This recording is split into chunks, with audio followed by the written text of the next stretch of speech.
पुस्तकाचे नाव राधेय भाग 2.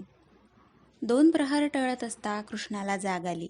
दासींनी दिलेल्या जलाने मुखप्रक्षालन करून कृष्ण माघारी वळला.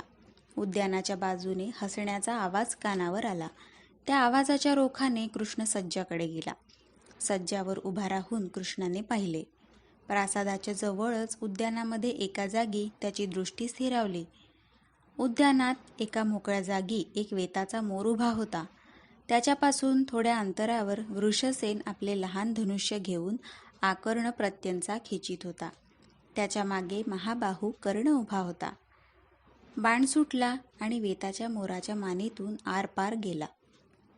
वृषसेनाच्या चेहऱ्यावर विजयाचे हास्य पसरले.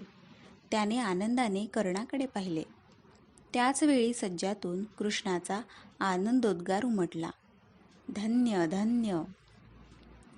कृष्ण वृषसेनांनी एकाच वेळी वर पाहिले. कृष्णाला पाहताच कर्ण माघारी वळला. ते पाहून कृष्णाने सज्जावरून हाक दिली, अंगराज थांबा, मीच खाली येतो. कृष्ण उद्यानात आला तेव्हा कर्ण त्याला सामोरा गेला. कर्ण म्हणाला, क्षमा असावी, आपली निद्रा झाल्याचं ध्यानी आलं नाही.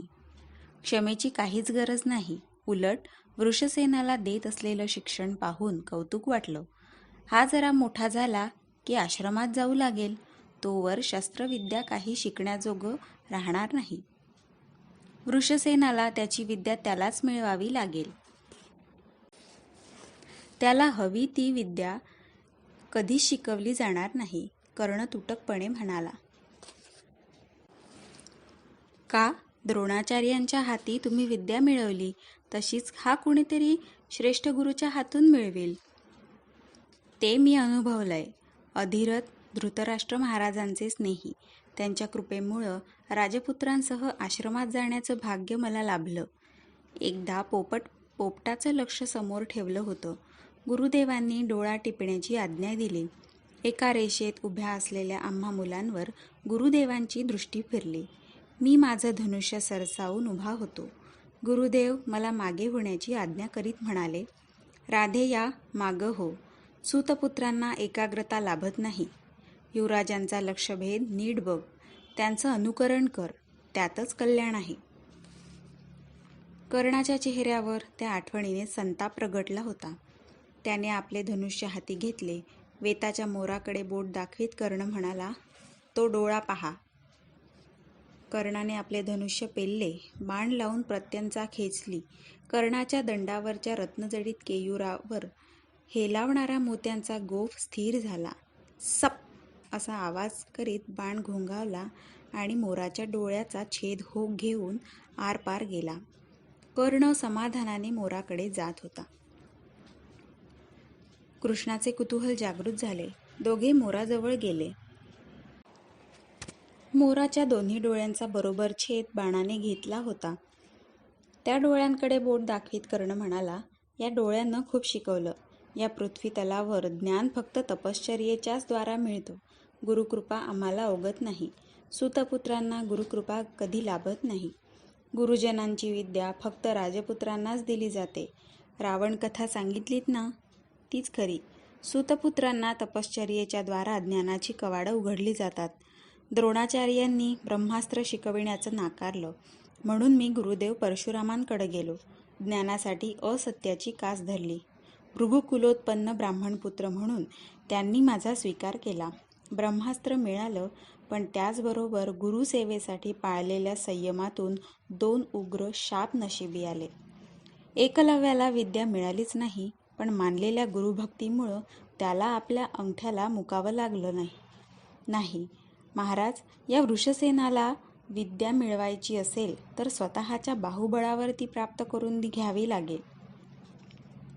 थोडी उसंत घेऊन आपल्या बोलांनी चकित झालेल्या कृष्णाकडे खिन्नपणे पाहत कर्ण म्हणाला, कोरड्या विहिरीत पडलेली राजपुत्रांची विटी बाणानं बाहेर काढून देऊन द्रोणाचार्यांनी कौरव राजसभेत मानाचं स्थान मिळवलं असेल, पण ज्याच्या जीवनाची विहीर जातीच्या स्नेहाच्या ओलाव्या अभावी कोरडी असेल, त्याच्या मनाची विटी बाहेर काढायला समर्थ असा गुरु या धरणीवर मिळत नाही.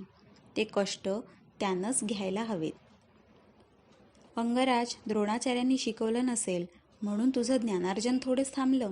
गुरुचा जिव्हाळा मिळाला नसेल, पण अजोड मित्रप्रेम लाभलं ना. त्याच मित्रप्रेमापोटी आज तू हे अंगराज्य भोगतोयस ना. तिथं तर तुझं सुतकुल आडवं आलं नाही. कृष्णाच्या शब्दांनी कर्णाचा सारा अहंकार जागा झाला. आपले नेत्र कृष्णावर स्थिरावीत तो म्हणाला, दुर्योधनाच्या मैत्रीचा मला अभिमान वाटतो. अन का न वाटावा? शस्त्रस्पर्धेच्या वेळी सारे युवराज स्पर्धेमध्ये भाग घेत होते. त्यांचं वारेमाप कौतुक होत होतं. अन मी ते सारं पाहत मागं उभा होतो. वीरत्वाची उणीव होती, म्हणून नव्हे, ते वीरांचं रिंगण होतं, अशी माझी समजूत होती. अन म्हणूनच मी अर्जुनाला आव्हान दिलं. अर्जुनाच्या साह्याला त्या अन्नाचे मिंधे असलेले कृपाचार्य धावले आणि सर्वांदेखत त्यांनी मला माझ्या कुलाचा उच्चार करावयास सांगितला.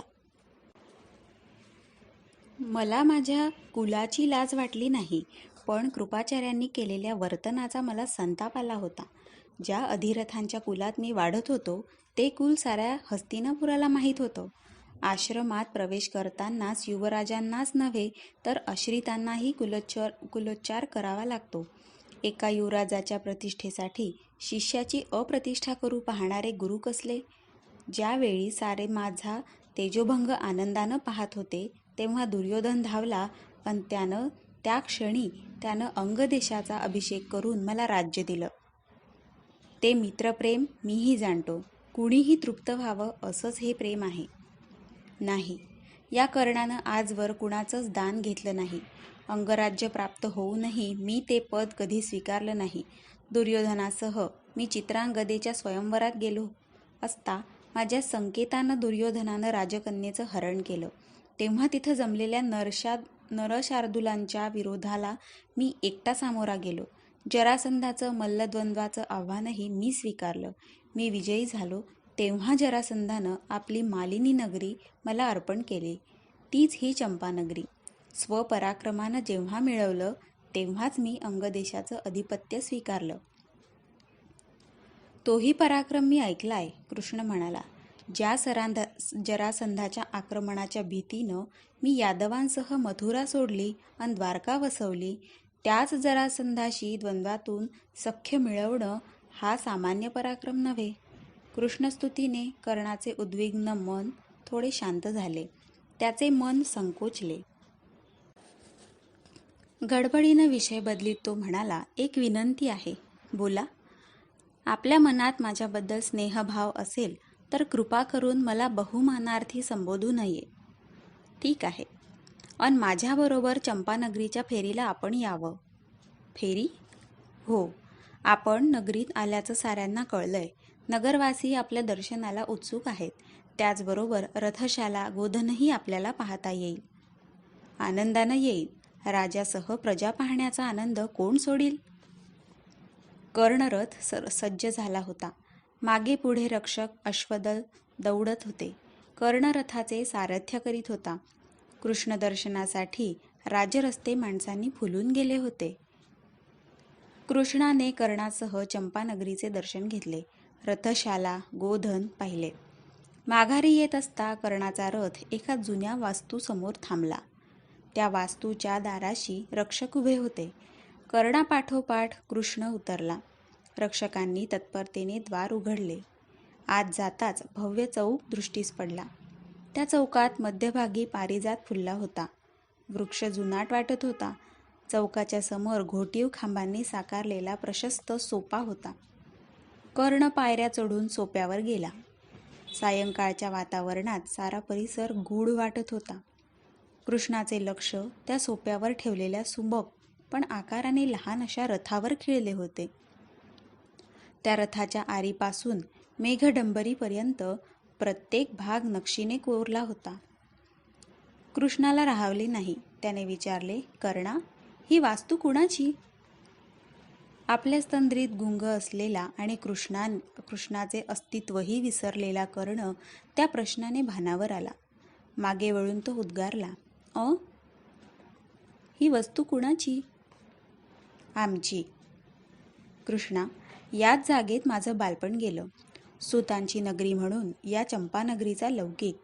नदी प्रवाहावर मी वाहत आलो असेन, पण राधाईच्या प्रेमामुळं मला केव्हाच पोरकेपणा जाणवलं नाही. मातापित्याचं प्रेमसुद्धा त्यापेक्षा काही मोठं असेल असं मला वाटत नाही. मी सापडल्यानंतर राधाईला मुलं झाली, पण या जिव्हाळ्यात उणेपणा कधी पडला नाही. हे सांगत असता कर्ण त्या रथावरून हात फिरवीत होता. कर्ण भरल्या आवाजात म्हणाला, मी लहान असताना तातांनी हा रथ माझ्यासाठी घडवला होता. केव्हा माहीत आहे? मी शिक्षणासाठी आश्रमात गेलो. माझा वियोग तातांना राधाईला सहन होईना. भरला संसार असूनही ते माझ्या विना एकाकी बनले. ते मन गुंतवण्यासाठी तातांनी उत्कृष्ट कारागीर बोलावले. तातांच्या देखरेखीखाली रथाचं काम सुरू झालं. रथ तयार झाला, पण एक फार मोठी चूक झाली. कोणती? कर्ण हसला. बालवयाच्या कर्णाचं रूप डोळ्यांसमोर ठेवून त्याच्याकरता केलेला रथ. मी आश्रमातून आलो तो मोठा होऊन. आमच्यातला हा नेहमीच थट्टेचा भाग होऊन राहिलाय. कर्ण बोलता बोलता परत गंभीर झाला. त्याचे हास्य विरले, नेत्र पाणावले.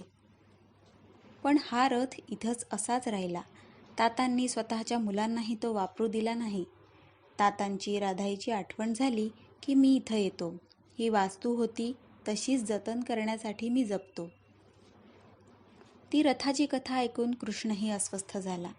कर्णाच्या खांद्यावर हात ठेवीत तो म्हणाला, कर्णा, या जीवनात साऱ्या इच्छा आकांक्षा यांचं हेच होतं. त्यांची स्वप्न उराशी बाळगून असेच सुबक देव्हारे आपण मनात तयार करीत राहतो. पण त्या इच्छा आकांक्षा साकार होतात तेव्हा त्यांनी वेगळाच आकार धारण केलेला असतो. त्यांच्यासाठी मनात कोरलेले देव्हारे पार अपुरे ठरतात. त्या देव्हाऱ्यांना शेवटी अडगळीचंच रूप येतं. कर्णाने कृष्णाकडे पाहिले आणि तो म्हणाला, सत्य असलं तरी पचवणं भारी कठीण जातं. अंधार पडू लागला, जाऊ आपण. दिवे लागणीच्या वेळी कृष्णासह कर्ण प्रासादावर आला. रात्री भोजन झाल्यावर कृष्णाने दुसऱ्या दिवशी प्रयाणाचा बेत सांगितला. कर्ण, वृषाली ते ऐकून चकित झाली. कर्ण म्हणाला, आपल्या आदरातिथ्यात काही उणीव पडली असली तर क्षमा करावी. पण आपला सहवास अधिक लाभावा असं वाटतं. कर्णा, राजेश्वर्यांना युक्त असलेल्या तुझ्या प्रासादात उणीव कसली? तुमचा सहवास मला प्रियच आहे. पण द्रुपदानं आपल्या कन्येचं स्वयंवर मांडलंय. द्रुपद माझा स्नेही. त्या स्नेहभावासाठी मला तिकडं जाणं आवश्यक आहे. स्वयंवराचं आमंत्रण तुलाही असेल ना? हो. मग तू येणार नाहीस? नाही. कारण? द्रुपदाचा माझा स्नेही नाही, अन वीरांनी स्वयंवराला जावं ते जिंकण्यासाठी. वृषालीकडे पाहत कर्ण म्हणाला, त्यासाठी आता स्वयंवर धुंदण्याची मला गरज नाही. मी माझ्या जीवनात तृप्त आहे. कृष्ण प्रसन्नपणे हसला. वृषाली लाजली. कर्णाने विचारले, पण उद्याच? हो. मी स्वयंवरासाठी जात नाही. स्वयंवराच्या तयारीसाठी मला आधी जावं लागेल. द्रुपद राजकन्या सुंदर आहे. सुंदर हा शब्द फार अपुरा. ती कन्या द्रुपदाची नव्हे, द्रुपदानं केलेल्या यज्ञातून उद्भवलेली ती तेजस्वी कन्या आहे. वृषालीकडे पाहत स्मित करीत कृष्ण म्हणाला, वृषाली, यानं बेत बदलला तरी याला स्वयंवराला पाठवू नकोस. ती याज्ञसेनी कदाचित त्याच्या रूपावर कवचकुंडलांवर भाळून जाईल. कर्णा, मी जातो म्हणून वाईट वाटून घेऊ नकोस. भेट किती कालाची घडली यापेक्षा ती कोणत्या भावनेनं घडली याला महत्त्व असतं. तुमचा हा जिव्हाळा माझ्या मनातून कधीच सरणार नाही. दुसऱ्या दिवशी पहाटेच्या वेळी प्रासाद सौधावर कृष्ण, कर्ण, वृषसेन, वृषाली उभे होते. प्रासादासमोर कृष्णदळ सुसज्ज उभे होते. पूर्व क्षितिजाजवळ रुपेरी कड दिसू लागली. कृष्ण म्हणाला, कर्णा, आता निरोप दे. आपल्याबरोबर मी थोडं अंतर येतो ना? नको. निरोप कधीही मंदगतीनं घेऊ नये. त्यानं दुःख वाढतं. निरोप शक्य तेवढ्या लवकरच संपवावा. तुम्ही प्रासादाच्या द्वारीही येऊ नका. इथंच उभं राहा. तुझा निरोप घेत असता बराच काळ तुम्हाला पाहता येईल. मग मी येऊ? कृष्णाच्या त्या बोलण्याने कर्णाचा कंठ दाटून आला. 2 दिवसांचा अल्प सहवास, पण अनेक अनेकानेक वर्षांच्या दाट मैत्रीसारखा तो भासत होता. कर्ण म्हणाला, कृष्णा, मी काय सांगणार? राहा म्हटलं तर अधिकार गाजवल्यासारखं होतं, जा म्हटलं तर उपेक्षा भासते, मनाला येईल तसं कर म्हटलं तर उदासीनता दिसते. एवढंच सांगावंसं वाटतं की आपण कुठंही असलो तरी जेव्हा केव्हा आपल्याला एकमेकांची आठवण येईल तेव्हा ती चांगल्या भावनेनं यावी, त्या आठवणीनं भेटीचा आनंद वाढावा. कृष्णाने कर्णाला एकदम मिठीत बद्ध केले. त्याच्या पाठीवरून हात फिरवीत तो म्हणाला, तसंच होईल, तसंच घडेल. मिठीतून दूर होताच वृषालीने वंदन केले. कृष्णाचा हात उंचावला गेला, पण शब्द उमटले नाहीत. वृषसेन पुढे झाला. त्याने कृष्णचरणांवर मस्तक ठेवले. कृष्णाने त्याला उचलून घेतले.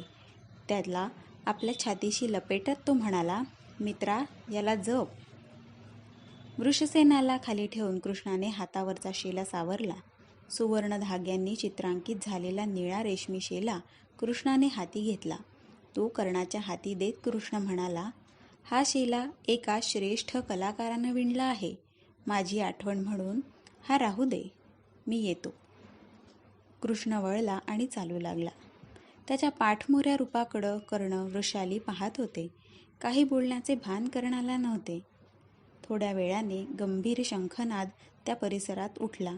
पाठोपाठ टापांच्या आवाजासह उठलेला रथांच्या चाकांचा घरघराट ऐकू लागला. कर्णाने पाहिले, तो आपल्या दळासह कृष्णाचा सुवर्ण रथ राजप्रासादाबाहेर जात होता. नकळत कर्णाचे हात जोडले गेले.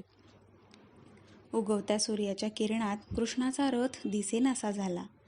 एक दीर्घ निश्वास सोडून कर्ण वळला आणि मूर्तिमंत भीती त्याच्या मुखावर उमटली. कर्णाची दृष्टी जेथे स्थिरावली तिकडे वृषालीचे लक्ष गेले. क्षणभर तीही जागच्या जागी खिळून उभी राहिली. वृषालीने कर्णाला हाताने इशारा केला आणि तिने हाक मारली, वसू. वृषसेनाने वळून पाहिले. त्याच्या चेहऱ्यावर हसू होते. वाऱ्याने कुंतल हेलावत होते. वृषालीच्या दृष्टीला त्याची दृष्टी भिडली होती. वृषाली आपली दृष्टी न हलवता सरळ वृषसेनाकडे गेली आणि त्याला हाताला धरून घेऊन माघारी आली. कर्णाने निश्वास सोडला.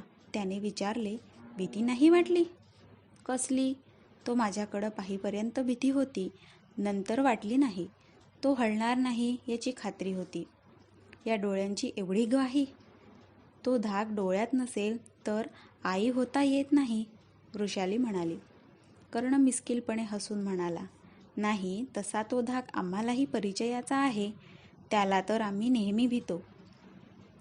वृषालीने कृत्रिम कोपाने कर्णाकडे पाहिले. कर्ण मोठ्याने हसला. त्याने वृषसेनाला उचलून घेतले. कर्णाचे लक्ष बाहेर गेले.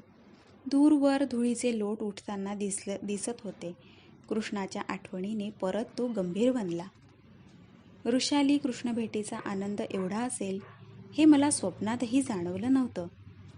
त्याच्या रूपानं या सूर्यासारखंच सारं जीवन उजळून गेल्याचा भास होतो.